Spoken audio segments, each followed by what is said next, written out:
দিন এই বিবর্তিত রূপ যদি 20,000 বছর হয়ে থাকে, সেই 20,000 বছরের 25,000 বছর ইতিহাস তারা পেশ করতে পারে না। এই জন্য এক চোখ ইতিহাসের দিকে আর এক চোখ কোরআন দিকে দেখবেন, বাস্তবতা আপনি পাবেন না। তবে এই কথা শেষ রসুল্লাহ তিনটা কথা বলতে পরামর্শ করি। এবার আসুন, আমি একটা উদাহরণ আপনাদের সামনে পেশ করব। আমি কতগুলো আয়াত এখানে নির্বাচন করেছি। এখন বাংলাদেশে কি মৌসুম? বর্ষা। কি মৌসুম? এই 5-10 মিনিটের আলোচনায় কোরআনের আলোচনাটা করা সম্ভব না। এক বছর তাফসীর করলে কোরআন বোঝানো সম্ভব না। কিন্তু যাদের মেধা আছে তারা কিছু কিছু ইঙ্গিত যদি বুঝে যান তখন কোরআনটা আপনি ধরে নিতে পারবেন। এই বর্ষা, যখন বর্ষা হয় তখন আমি জুমাতে খুতবা দিতাম। জুমাতে আমরা যে খুতবা দিই সেখানে আমরা সমকালীন বসা করে আলোচনা করি। মুহররম মাসে আশুরা নিয়ে আলোচনা করি, হজের সময় হজ নিয়ে আলোচনা করি, রাজনৈতিক কোনো বিষয় থাকলে আমরা আলোচনা বিতর্ক বা সেটা নিয়ে আমরা কোরআনের আলোচনা করি। এখন বাংলাদেশ বন্যা চলতেছে। আমি গতকাল সারা বন্যা এলাকা ছিলাম, একবারে হাঁটু কোমর পানি নদী ছিলাম। পাঁচকালি সাতকালি ওখান থেকে এসে আমি ঢাকাতে আমাদের আজকে একটা বড় আমাদের সম্মেলন ছিল বাংলাদেশ সমস্ত ওলামায়ে কেরামদের। ওই সম্মেলনে যোগ দেওয়ার জন্য আমি আসছিলাম, খুব ক্লান্ত অবস্থায় আসছি। তো গতকাল জুমাতে আমি খুতবা দিয়েছিলাম এবং প্রতি বছর আমি বর্ষাতে আমি যেহেতু করে দিয়ে থাকি সেটা হলো কোরআনের আলোকে বর্ষা। শীতকাল আমি বলি কোরআনের আলোকে শীতকাল, কোরআনের আলোকে গ্রীষ্মকাল। কোরআনে কারীমে বর্ষাকে কিভাবে বলে এটা তার লাভ, এটা তার লাভ এটাই যে পৃথিবীর কোনো নতুন কোনো ইস্যু নেই। আমি আপনাকে আগে জিজ্ঞেস করেছিলাম যে 1,500 বছর আগের এই কোরআন শরীফ বর্তমানে চলবে কিনা। কেন চলবে? কারণ কোরআন কারীমে যতগুলো বয়ান আছে প্রত্যেকটা বয়ানকে আপনি বর্তমান সময়ের সাথে আপনি ফিট করতে পারবেন। কি করতে পারবেন? এটা পরবর্তী আলোচনা পর্যন্ত আস্তে আস্তে বাকি আলোচনা করবো। আপাতত আজকে শুধু একটা উদাহরণ দিচ্ছি, শুধু এক বর্ষা নিয়ে। এই বর্ষা নিয়ে কবিতা লিখেছেন, সাহিত্যিকরা সাহিত্য লিখেছেন, উপন্যাস লিখেছেন, বিজ্ঞানীরা বিজ্ঞান নিয়ে আলোচনা করেছেন। কিন্তু আল্লাহ পাক সুবহানাহু ওয়া তাআলা আমাদেরকে এই বর্ষা সম্পর্কে আল্লাহ পাক কোরআনে কারীমের অসংখ্য আয়াত, সূরা বাকরার 5 নম্বর আয়াত, সূরা বাকরার 164 নম্বর আয়াত, সূরা আনআমের 99 নম্বর আয়াত,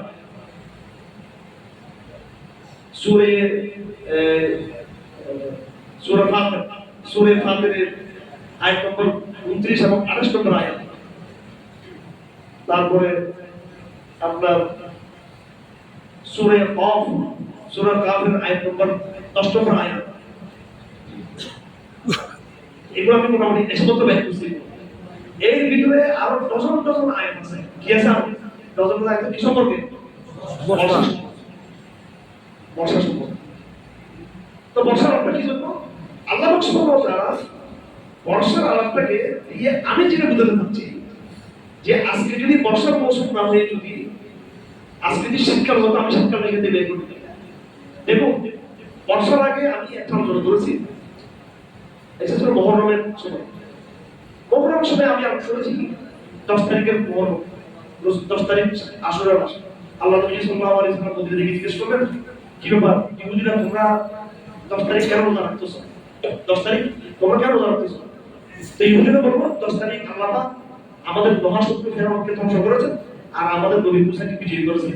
তো আমাদের নবীজি বলছেন তোমরা তো মুসার প্রশ্ন মুসার বেশি হত্যার আমরা আগে বছর থেকে আমরাই রোজা রাখবো।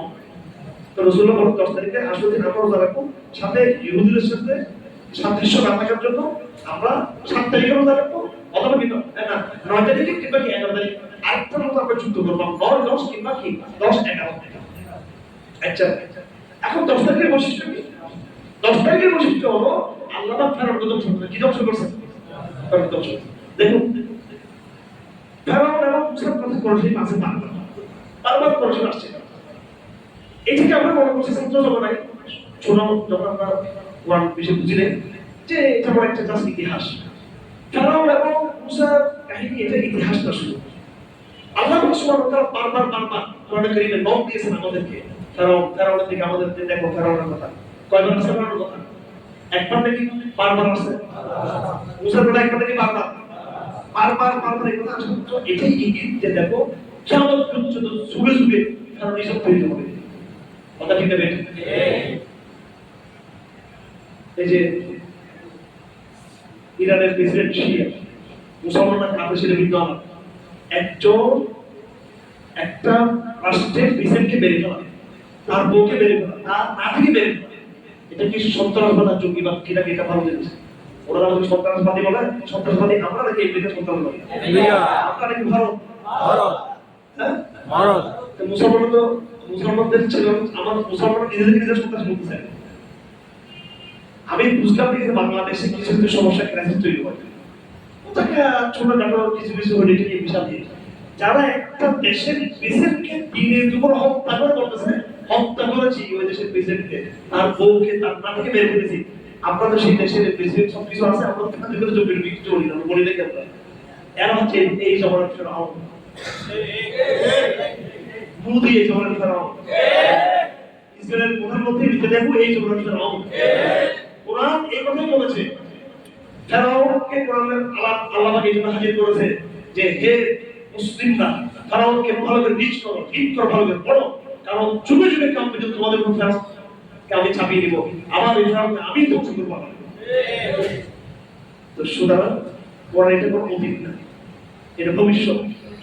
অতীতের ফেরাউনের আলাপ এই জন্য কোরআনে আসছে যে ভবিষ্যতে অনেক ফেরাউন তৈরি হবে, অতীতের মূসার আলাপ এই জন্য আসছে ভবিষ্যতে অনেক মূসা তৈরি হবে যারা ফেরাউনকে ত্যাগ করে দেবে। বাংলাদেশে দেখেন সবাই বলে জুলাই বিপ্লব, 5 আগস্ট থেকে নামতেছে 36 জুলাই, জুলাই নামতেছে কি জুলাইকে কানের টান ধরে কোথায় নিয়ে গেছে, নামতেছে কি। অথচ আমি খেয়াল করলাম ওই আন্দোলন চলতেছে কি মহরম মাসে, আমি আমার মাসে টান ধরে কাজ শুরু না মহরম শুরু যাচ্ছে, কারণ তো যাচ্ছে না, কারণ কারণ নামে কি নাকি তোমার খাতে কি সে মনে কারণ না 10 তারিখ শেষ, 11 তারিখ, 12 তারিখ, 20 তারিখ, 21 তারিখ, 25 তারিখ যত হয়ে গেছে আল্লাহ খাতে মনে কারণ 27 তারিখে কারণ চলে গেছে।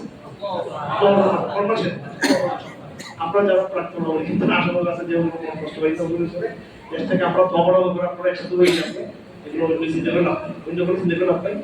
সবাই আমরা ইসলাম থেকে প্রত্যাবর্তন করে কেমন আমরা চিন্তা করছি আমরা আবার ফিরে ফিরে আসবো, আমার কিছু আমার ইচ্ছা হলো আপনারা তো আসতে পারবেন না, যারা আছে আরো বন্ধুসরণ হয়ে সবাইকে ভালো আল্লাহর কাছে সর্বাত্মক, কোরআনের কাছে সর্বাত্মক আত্মসমর্পণকারী মুসলমান হতেই হবে, ঠিক কি না?